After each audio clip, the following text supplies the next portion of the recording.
ஒட்டுண்ணி வாழ்க்கை முறையை நடத்தும் உயிரினங்கள். பாரசிட்டிசம்.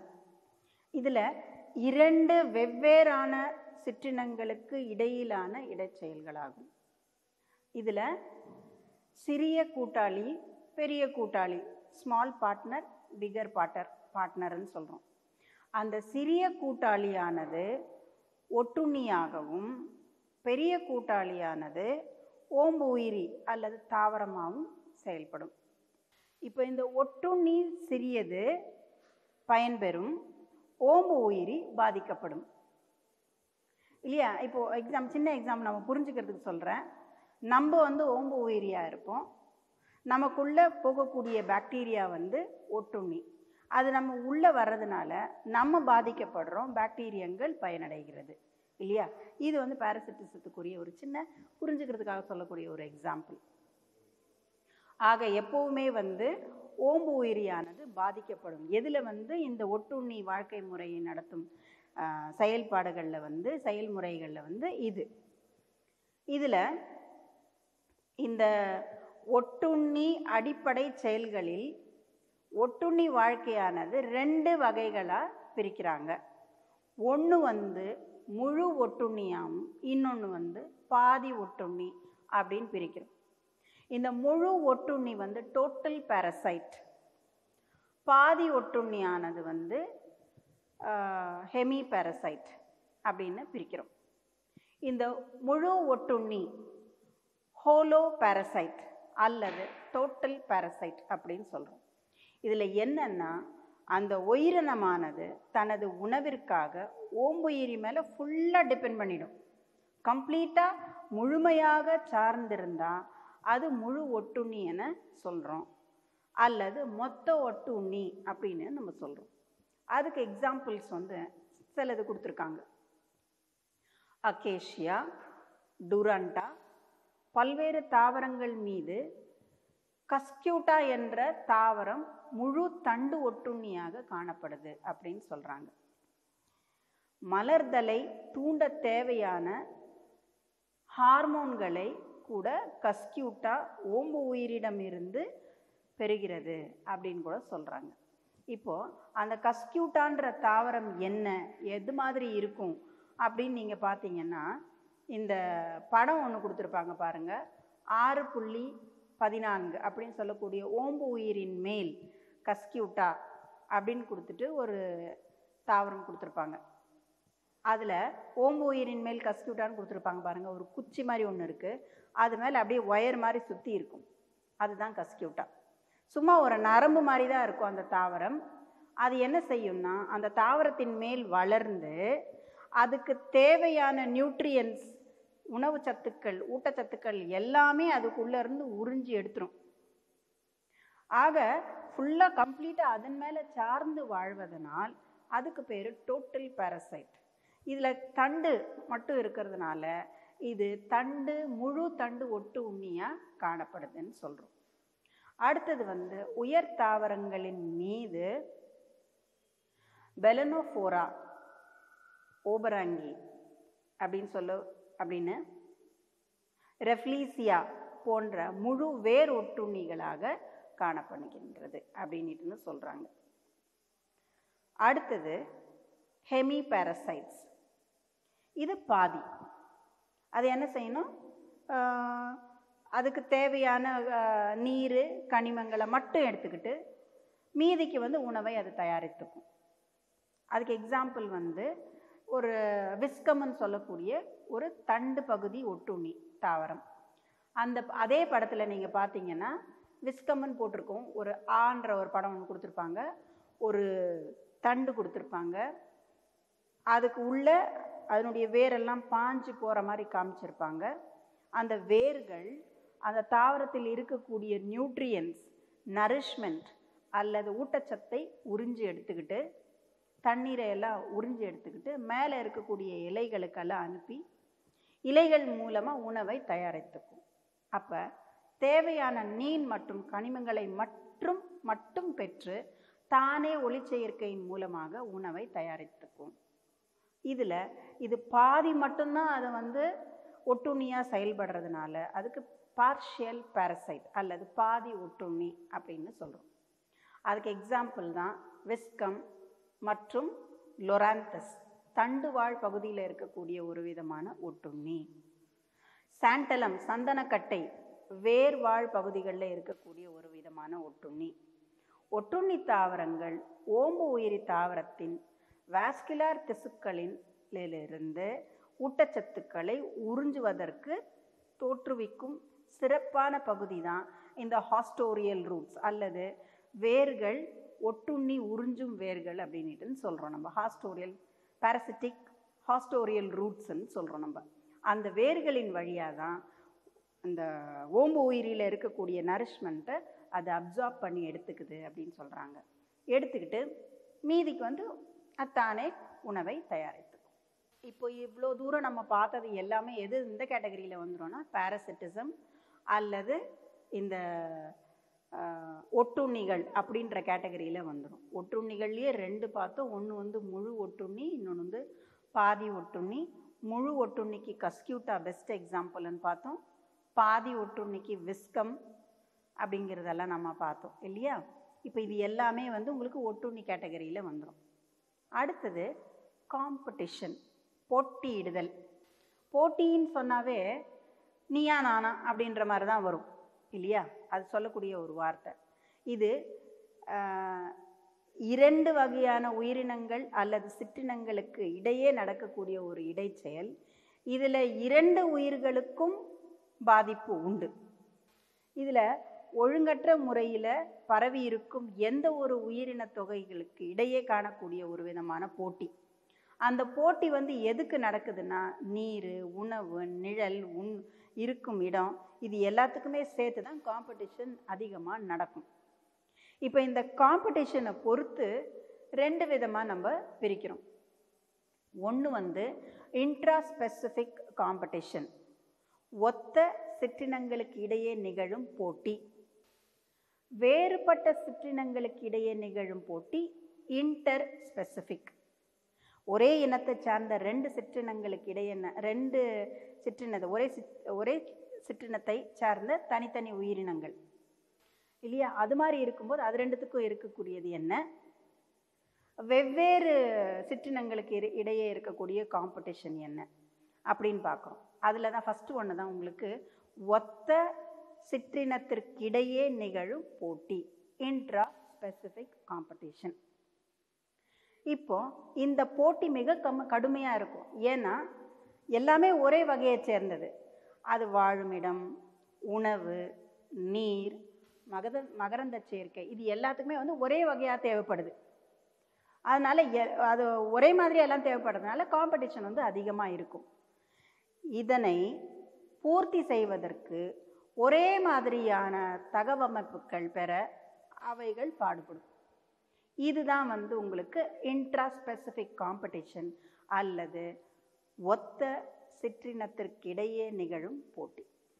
அடுத்தது வேறுபட்ட சிற்றினங்களுக்கு இடையே நிகழும் போட்டி, இன்டர் ஸ்பெசிஃபிக் காம்படிஷன். இது வந்து பல்வேறு உயிரின சிற்றினங்களுக்கு இடையிலான இடைச்செயல்களாகும். ஃபார் எக்ஸாம்பிள், ஒரு புல்வெளி இருக்குன்னு வச்சுக்கோங்க. அந்த புல்வெளியில் நிறைய விதமான தாவரங்கள், புல் வகைகள், புல் சிற்றினங்கள் இருக்கும். அப்போ தாவரங்கள், புல் வகைகள் எல்லாமே இருந்ததுன்னா அவற்றுக்கு சமமாக எல்லா சத்துக்களும் போய் சேரும். அவற்றுக்கு தேவையான ஊட்டச்சத்துக்கள், நீர் ஆகியவற்றை கூட்டாக பெறுவதால் சிறிய அளவிலான போட்டி ஏற்படும். இப்போ இது சாதாரணமாக நடக்கக்கூடிய நிகழ்ச்சி நேரங்களில் பரவாயில்ல. ஆனால் அந்த வறட்சி நேரங்களில் நீர் பற்றாக்குறை ஏற்படும் பொழுது புல்வெளிகளில் பல்விதமான சிற்றினங்களில் வாழ்வா சாவான்ற போட்டி ஏற்படும் பொழுது அது உயிர் பிழைச்சிருந்தாவே போதும் அப்படின்ற அளவுக்கு நீர் கிடைக்கும் அளவிற்கு எங்கே போய் நம்மளால் வாழ்ந்துக்க முடியுமோ அந்த மாதிரி இடங்களில் அது தேடி இடம் கூட பெயர நேரிடும். இது ஒரு வகை. பல்வேறு தாவர உண்ணிகள் லார்வா, வெட்டுக்கிளி இது போன்றவை வந்து தங்களுடைய உணவுக்காக போட்டியிடுகின்றன. நம்ம பாராசிட்டிசம் பார்த்துட்டோம், காம்படிஷன் பார்த்துட்டோம். அடுத்தது வந்து அமென்சாலிசம்.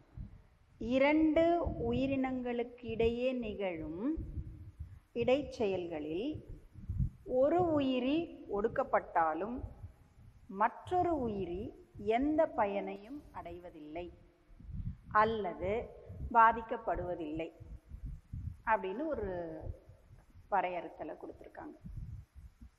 இப்போது நம்ம பார்த்த எல்லா ஃபேக்டர்ஸ்லேயுமே வந்து ரெண்டு உயிரினங்கள் அல்லது ரெண்டு சிற்றினங்களை நம்ம பார்த்துக்கிட்டே வரோம். இந்த அமென்சாலிசத்தில் ரெண்டு உயிரினங்களுக்கு இடையே நடக்கக்கூடிய ஒரு விதமான இடைச்செயல்கள், அதில் ஒன்றினுடைய செயலானது ஒடுக்கப்பட்டு விடுகிறது.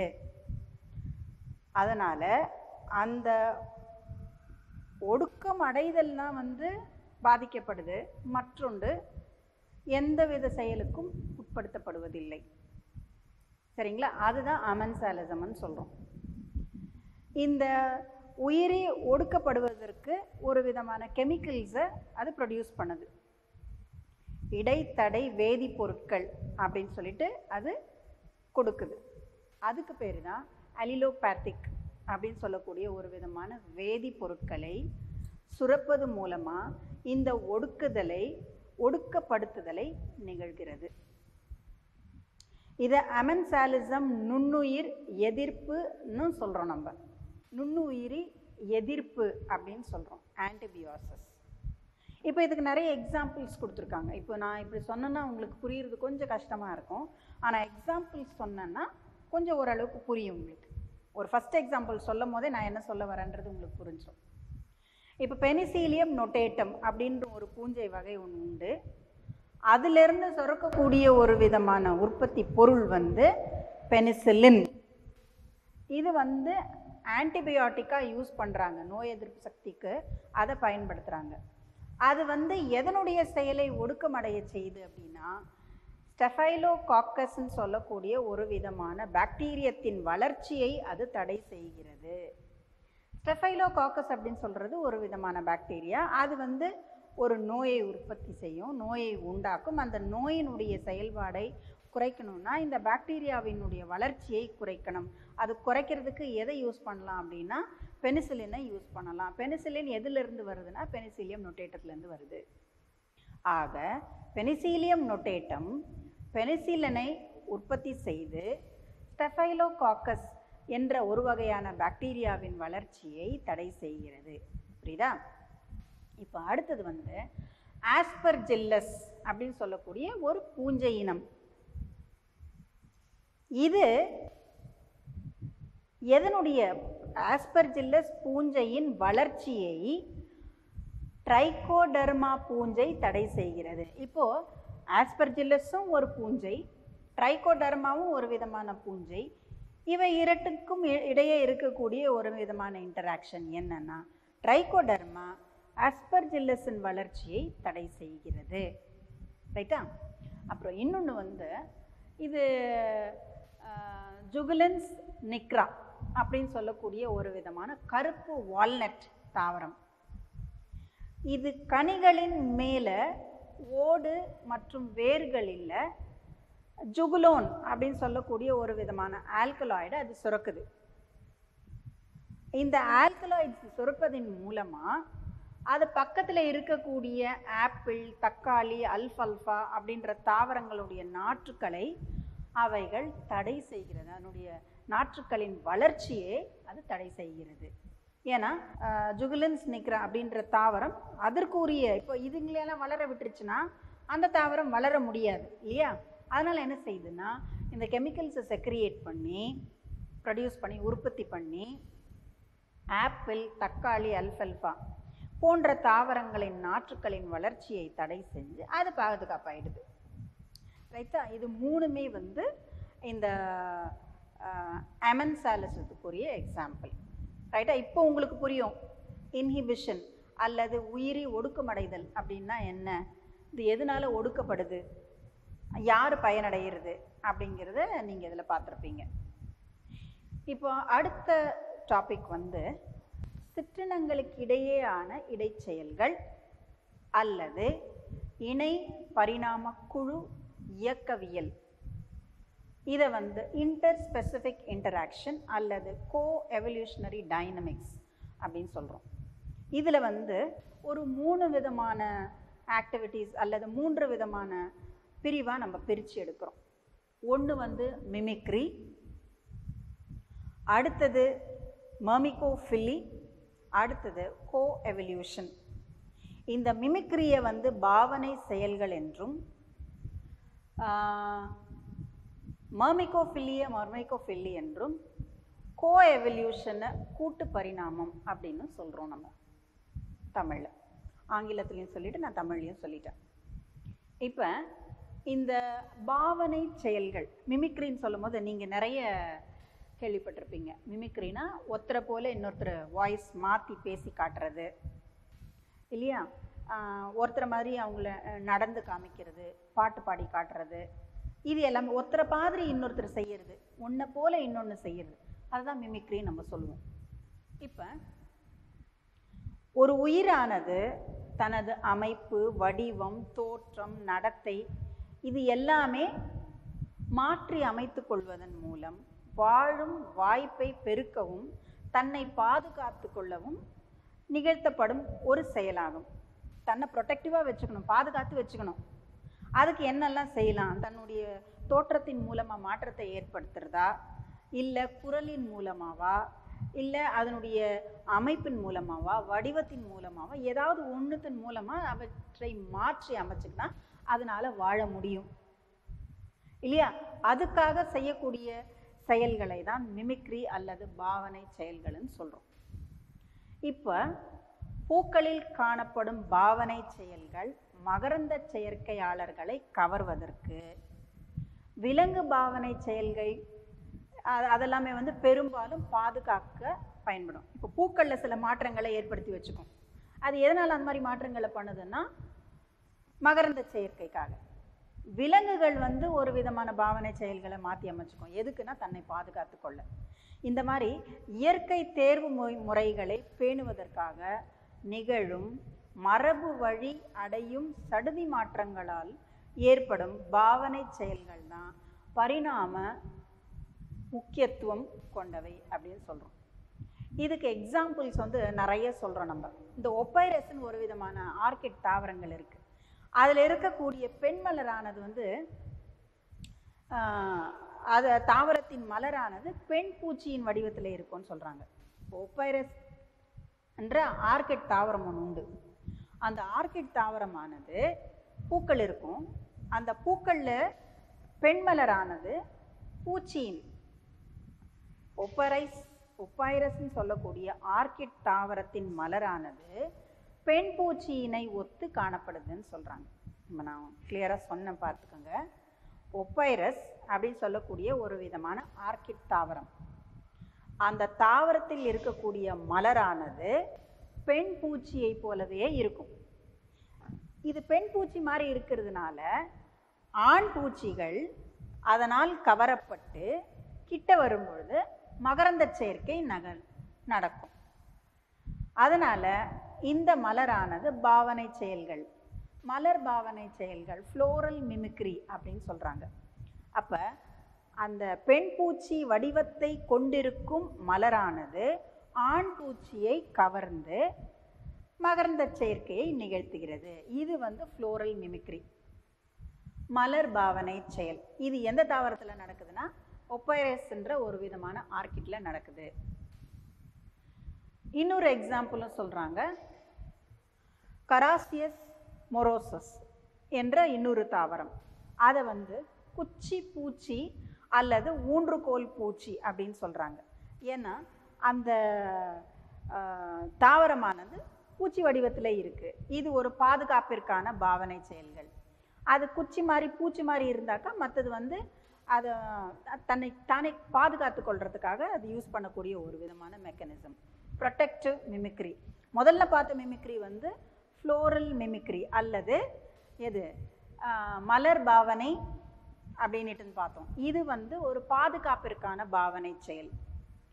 அதே வந்து ஃபிலியம் ஃப்ராண்டோசம் அப்படின்னு சொல்லக்கூடியது வந்து இலைப்பூச்சி பாதுகாப்பிற்கான ஒரு பாவனை செயல்கள்.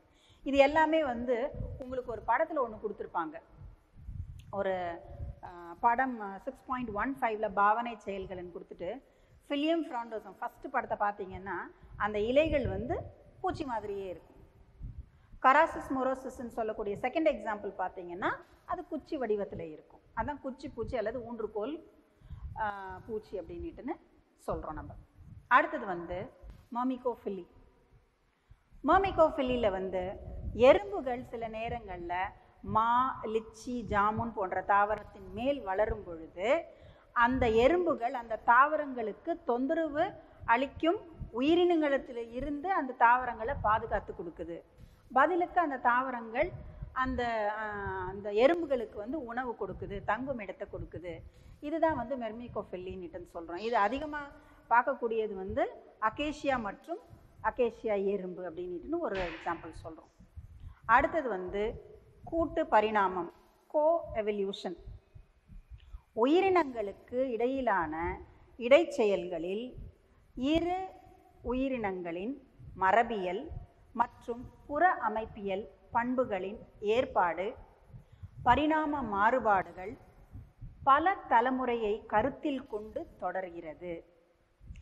இத்தகைய பரிணாமம் கூட்டு பரிணாமம்னு சொல்கிறோம். நம்ம நிறைய சேஞ்சஸ் அந்த இரு உயிரினங்களுக்கு நடக்கக்கூடிய ஒரு இன்டராக்ஷன் மூலமாக நடக்கக்கூடிய மாற்றங்கள் வந்து அடுத்த தலைமுறைக்கு கொண்டு சென்று அந்த மாற்றத்தை ஈடுகட்டி சரி செய்கிறது. சரிங்களா? இந்த இடைச்செயல்கள் புரியும் சிற்றினங்களில் நிகழும் ஒருங்கு நிலை மாற்றம் ஒரு வகை கூட்டு தகவமைப்பாகும். இதில் வந்து எக்ஸாம்பிள்ஸ் உங்களுக்கு வந்து பட்டுப்பூச்சிகள் மற்றும் அந்து பூச்சிகள் ஆகியவற்றின் உறிஞ்சும் குழலின் நீளமும் மலரின் அல்லிவட்ட குழல் நீளமும் சமமானவை. பட்டாம்பூச்சி இருக்குது, அந்து பூச்சிகள், அந்த பூச்சியினுடைய உறிஞ்சும் குழல் அதனுடைய நீளமும் மலரில் இருக்கக்கூடிய அல்லிவட்ட குழலின் நீளமும் சமமானவை. இது ஒரு மாற்றம். பறவையின் அலகு, வடிவம் மற்றும் மலரின் வடிவம் மற்றும் அளவு இதில் மாற்றங்கள், அந்த மாற்றமும் கொண்டு சென்றிருக்கு அப்படின்னு சொல்கிறாங்க. இதை விட்ட சில அடுத்த எக்ஸாம்பிள்ஸ் என்னன்னு பார்த்தீங்கன்னா ஹார்ன்பில்ஸ், அப்புறம் முட்புதற்காடுகளின் பறவைகள், இது கூட அதுக்கு வரக்கூடிய சில எக்ஸாம்பிள்ஸ். ஏப்போசைனசி தாவரங்களில் காணக்கூடிய பொலினியாவின் பிளவு அளவு மற்றும் பூச்சிகளின் காலின் அளவு, இது எல்லாமே இந்த கோ எவல்யூஷன் கூட்டு பரிணாமம் அதற்குரிய எக்ஸாம்பிள்ஸாக இது வந்துடும். இதுவரையில் நம்ம பார்த்தது வந்து இன்டர்ஸ்பெசிஃபிக் இன்டராக்ஷன், கோ எவல்யூஷனரி டைனமிக்ஸ், மிமிக்ரி, மர்மிகோஃபிலி, கோ எவல்யூஷன், இது எல்லாமே அதில் அடங்கிடும். இப்போ நீங்கள் முக்கியமாக இதில் வந்து மிமிக்ரிக்கு வந்து எதுக்கு உதவுது அப்படின்னு பார்த்தானா அது ரெண்டு எக்ஸாம்பிள்ஸை நீங்கள் கொடுத்துடலாம். ஒன்று வந்து ஃபிலியம் ஃப்ராண்டோசம், இன்னொன்று வந்து கராசிஸ் மொரோசிஸ். இந்த ஃபிலியம் ஃப்ராண்டோசம் அப்படிங்கிறது வந்து பாதுகாப்புக்கு வந்துடும். ஃபிலியம் ஃப்ராண்டோசம் வந்து இலைப்பூச்சி, அது பாதுகாப்புக்கு வந்துடுது. அதே மாதிரி கராசிஸ் மொரோசிஸ் வந்து குச்சிப்பூச்சி, அதுவும் பாதுகாப்பு மிமிக்ரி. ஃப்ளோரல் மிமிக்ரிக்கு எது எக்ஸாம்பிள்னு கேட்பாங்க. எறும்பின் மூலமாக அந்த மரங்கள் என்ன பயனடையுது அப்படின்ட்டு பார்த்தா அது ஒரு எக்ஸாம்பிள்ஸ். மெர்மிகோஃபிலி அப்படின்னா என்னன்னா எறும்பு மூலமாக நடக்கக்கூடிய ஒரு விதமான மகரந்த சேர்க்கை தான் மெர்மிகோஃபிலி அப்படின்னு அதை சொல்லலாம். கோ எவல்யூஷனுக்கு எக்ஸாம்பிள்ஸ் என்னென்னா அந்து பூச்சி மற்றும் பட்டுப்பூச்சிகளின் எக்ஸாம்பிள்ஸை நீங்கள் சொல்லலாம். அதனுடைய குழலின் நீளமும் உறிஞ்சும் குழலின் நீளமும் மலரின் அல்லிவட்ட குழலின் நீளமும் அதுக்கு எடுத்துக்காட்டாக நம்ம சொல்லி இதை முடிக்கிறோம். அடுத்தது வந்து இப்போ நம்ம பார்த்த பயோட்டிக் ஃபேக்டர்ஸில் இந்த பாரசிட்டிசம், காம்படிஷன், கோ எவல்யூஷன் இதிலெல்லாம் வந்து ஒரு 1 மார்க் கொஸ்டின்ஸ் அங்கே இங்கே எந்த இடத்துலலாம் பாசிபிலிட்டிஸ் இருக்கோ அதை சொல்கிறேன். அப்படி அண்டர்லைன் பண்ணி கொஞ்சம் மார்க் பண்ணி குறிப்பெடுத்து வச்சுக்கோங்க. சரியா? இப்போ பாரசிட்டிசம் ஒட்டுண்ணி வாழ்க்கை முறை, அதில் வந்து 2 பார்ட்னர்ஸ் இருக்கு. அந்த 2 பார்ட்னர்களின் பெயர் என்ன? 2 கூட்டாளிகளின் பெயர் என்ன? ஒன்று வந்து சிறிய கூட்டாளி, இன்னொன்று வந்து பெரிய கூட்டாளி. அந்த பெரிய கூட்டாளியினுடைய பெயர் என்ன? ஓம்பு உயிரி. சிறிய கூட்டாளியின் பெயர் ஒட்டுண்ணி. சரிங்களா? அடுத்தது இப்போ இந்த ஹோலோ பேரசைட், முழு ஒட்டுண்ணிகள், அதில் வந்து 2 டைப்ஸ் பார்த்தோம். Total parasite, partial parasite. மொத்த ஒட்டுண்ணிகள், பாதி ஒட்டுண்ணிகள் அப்படின்னு 2 டைப்ஸு. அதுக்கு வரக்கூடிய எக்ஸாம்பிள்ஸை வச்சு நமக்கு 1 மார்க் கொஸ்டின்ஸ் கேட்கலாம். முழு தண்டு ஒட்டுண்ணி யார்? கஸ்கியூட்டா. முழு ஒட்டுண்ணி வேர் ஒட்டுண்ணி யார்? ரஃப்லீசியா. இதெல்லாம் சின்ன சின்ன எக்ஸாம்பிள்ஸு. இது டோட்டல் பேரசைட்டில் வந்துடும். பார்ஷியல் பேரசைட், பாதி ஒட்டுண்ணிகள். அதில் வரக்கூடிய தண்டுவாழ் பகுதி ஒட்டுண்ணியில் எக்ஸாம்பிள் என்ன? விஸ்கம், லொராந்தஸ். சந்தனக்கட்டையில் வரக்கூடிய ஒட்டுண்ணியானது எந்த வகையை சார்ந்தது? எந்த வகையை சார்ந்தது? வேர்வாழ் பகுதி ஒட்டுண்ணி. ரைட்டு. சரி, இப்போ இந்த ஒட்டுண்ணிகள் வந்து எந்த ஒட்டுண்ணிகள்? பார்ஷியல் பேரசைட்ஸ்னு சொல்கிறோம் இல்லையா, பாதி ஒட்டுண்ணிகள்.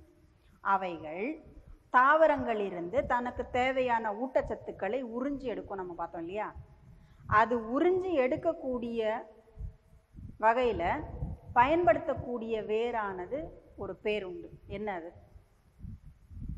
ஹாஸ்டோரியல் ரூட்ஸ். உறிஞ்சும் வேர்கள். சரி, அடுத்தது வந்து காம்படிஷன். காம்படிஷன் நிறைய விதமான competition, inter specific, intra specific அப்படிலாம் பார்த்தோம் நம்ம. இப்போ ஒரு குறிப்பிட்ட இடத்துல இருக்கக்கூடிய தாவரங்கள் வந்து அதை சுற்றி தான் இருக்கும். அதனுடைய விதை பரவுதல் நடந்து அங்கேயே தான் இருக்கும். ஆனால் ஒரு கிலோமீட்டர் தூரத்துக்கு தள்ளி கூட ஒரே விதமான தாவரம் அங்கே முளைச்சிருக்கும். அதுக்குண்டான காரணங்கள் என்னன்னு பார்த்தீங்கன்னா, பேஸ் வந்து காம்படிஷன் தான். பலவிதமான தாவரங்கள் ஒரே இடத்துல வளர்றதுனால நீர், உணவு, இதுக்கு எல்லாத்துக்குமே காம்படிஷன் நடந்து வாழ்வா சாவான்ற போராட்டம் நடக்கும் பொழுது நம்மளுக்கு உயிர் பிழைச்சா போதும் அப்படின்ற மாதிரி வேற இடத்துல போய் அது இடம்பெயர்ந்து வாழும். இது ஒரு விதமான காம்படிஷன். இது எக்ஸாம்பிள் கூட அதில் வந்துடும்.